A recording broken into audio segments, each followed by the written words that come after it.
विश्वरत्न doctor Babasaheb Ambedkar यांनी 2 वर्ष 11 महिने 18 दिवस अहोरात्र कष्ट करून भारत मातेच्या डोईवर एक साज चढविला। तो साज म्हणजे कोट्यावधी भारतीयांचं भविष्य घडविणारं संविधान।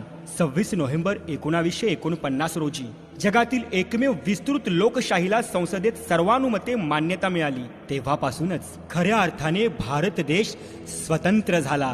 स्वतंत्र बहाल करणाऱ्या डॉक्टर बाबासाहेब आंबेडकरांच्या चरणी तमाम भारतीयांच्या वतीने हा मानाचा मुजरा।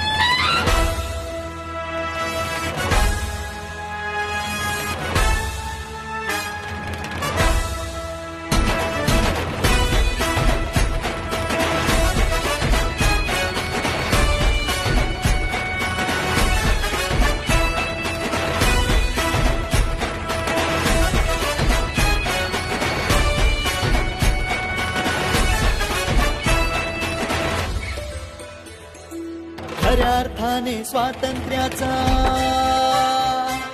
हक्क दिला साऱ्यांना, ताठमानेने जगण्याचा विश्वास दिला साऱ्यांना। खऱ्या अर्थाने स्वातंत्र्याचा हक्क दिला साऱ्यांना, ताठमानेने जगण्याचा विश्वास दिला साऱ्यांना। लोकशाहीला राष्ट्र ऐक्याला जिथे ठेविले अग्रक्रमाला, सार्वभौमाचा बंधुभावाचा दिला संदेश साऱ्या जगाला। तुम्हा मिळे जो गणराज्याचा मान, ज्या धाग्याचे हे विणकाम, ते भारताचे संविधान, भारताचे